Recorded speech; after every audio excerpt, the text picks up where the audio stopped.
ইচ্ছে শক্তি নিয়ে আবার দেখবেন একটা স্ফুরণ হবে, যেটা বলে ফিনিক পাখি ওই আগুনের মধ্যে থেকে উঠে। এসব পুকুরে এসব খাওয়া পাপ। আরে না না শুনুন ওম জমি কে যায়? বাগবাজারে যায়। বাগবাজার কে যায়? এই মনুষ্যত্বটা বেঁচে আছে বলে এই কাজগুলো হচ্ছে, এইটা আসার কথা। হ্যাঁ, কম্প্রোমাইজ হচ্ছে।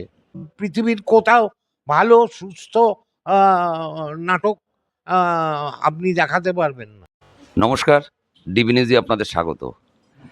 ডিবি নিউজে আজ এমন একজন কিংবদন্তি নাট্য ব্যক্তিত্ব এবং চলচ্চিত্র ব্যক্তিত্ব আমাদের সঙ্গে রয়েছেন, যিনি অভিনয়ের জগতে দীর্ঘদিন ধরে শুধু রাজ্য নয় সারা দেশকে আলোকিত করে চলেছেন।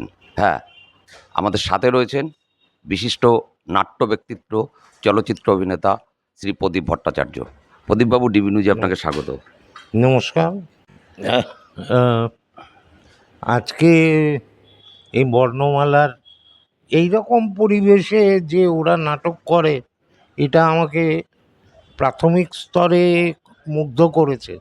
আমি এতটা বুঝতে পারিনি যে খুব থিয়েটার, তার সংস্কৃতি চর্চার যে পরিবেশ, একদম গৃহকোণ থেকে এরা কাজ করছে বেছে বেছে, বিশেষ করে ছাত্রছাত্রীদের মধ্যে যে বাতাবরণ তৈরি করছে।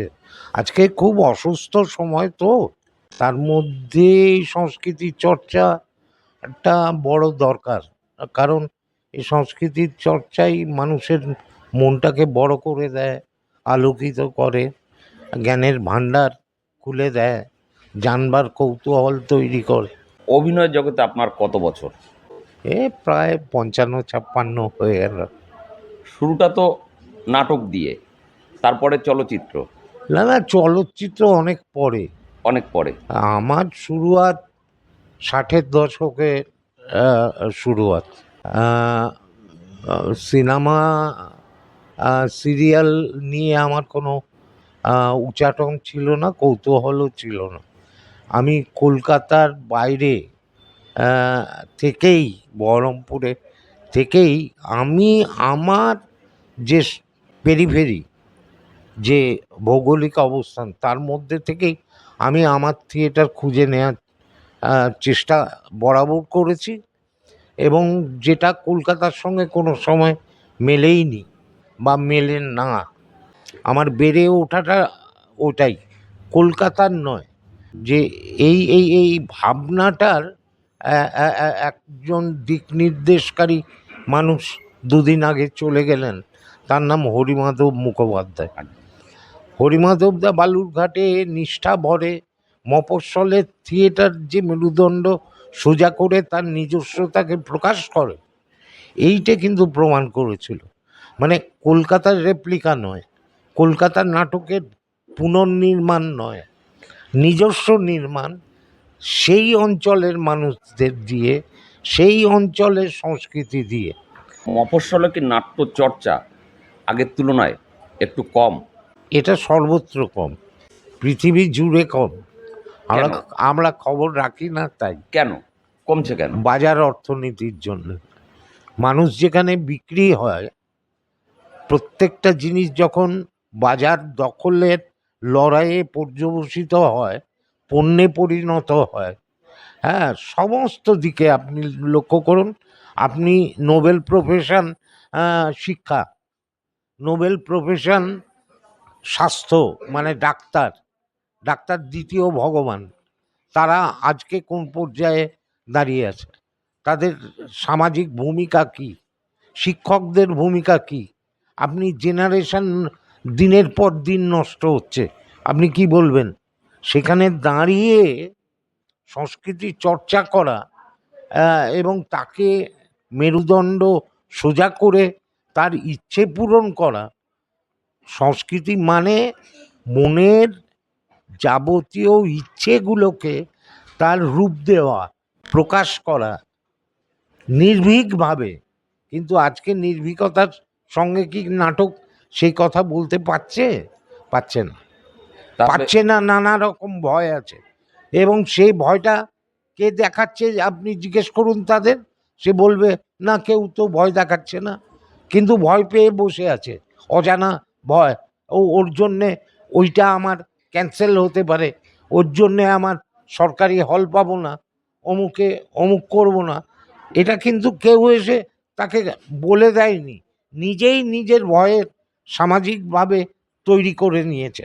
আজকের সময়ে আপনার হাতে একটা শক্ত এমন জিনিস এসে পৌঁছে গেছে যে সেটা ছাড়া অন্য কাউকে সময়ই দিচ্ছে না, বাড়ির লোকদের সময় দিচ্ছে না, বাবা মার কথা শুনছে না, দাঁড়াও এইটা দেখে নেই।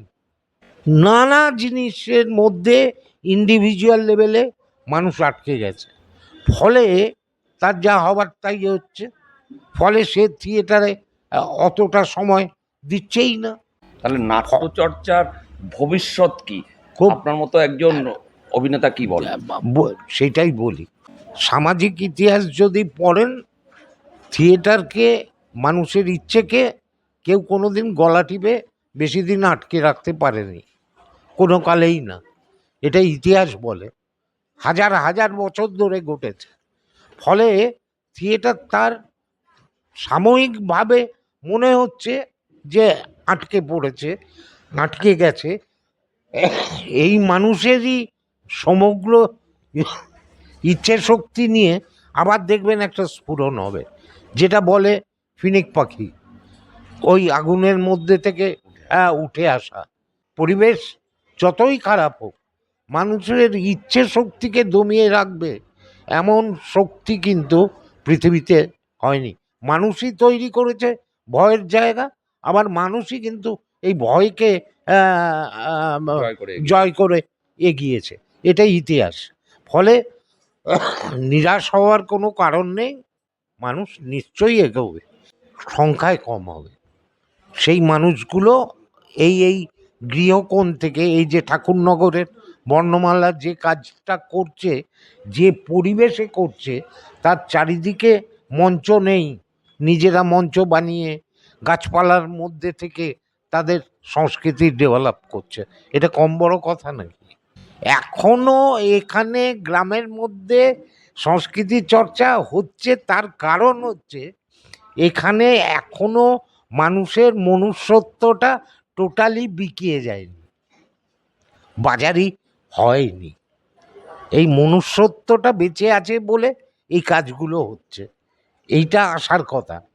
হ্যাঁ, কম্প্রোমাইজ হচ্ছে, এটা হবেই, গোটা পৃথিবী জুড়ে হচ্ছে।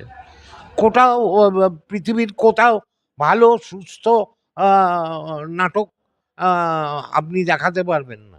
তো এটা কেবল ভারতবর্ষ বা কেবল বঙ্গের প্রবলেম নয়, এটা গোটা পৃথিবীর প্রবলেম। আজকে চারিদিকে যুদ্ধের বাজারে কত শিশু মারা যাচ্ছে বলুন তো, খালি অস্ত্র বিক্রির প্রবণতার জন্যে। অনেক ধন্যবাদ আপনাকে। আপনি কষ্ট করে এখানটায় এসছেন, এই নাট্য উৎসবে আমাদের ডিবি নিউজকে সময় দিয়েছেন। আমরা আমাদের পক্ষ থেকে আপনাকে অনেক ধন্যবাদ জানাই। এছাড়াও একটা কথা বলি, নিজের সম্পর্কে বলা হয়ে যায়, আমি এগুলো ছাড়াও আমি 16 বছরের জেলের সারা জীবনের কয়েদি যারা খুন করার অপরাধে, তাদের নিয়ে, রবীন্দ্রনাথ নিয়ে কাজ করে গোটা ভারতবর্ষ ঘুরেছি। ফলে আমি ওই নিরাশাবাদীর দলে পড়ি না, আমি 16 বছর ধরে করেছি তাদের, দিল্লি, বিভিন্ন জায়গায়, হ্যাঁ, কলকাতা তো বটেই, বহরমপুর থেকে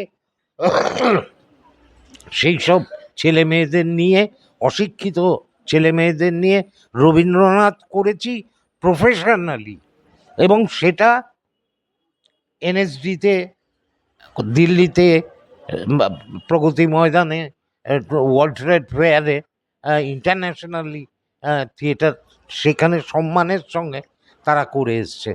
এইটে প্রমাণ করে যে সেইখানে যদি করতে পারি, ওইটাই আমার বৈশিষ্ট্য।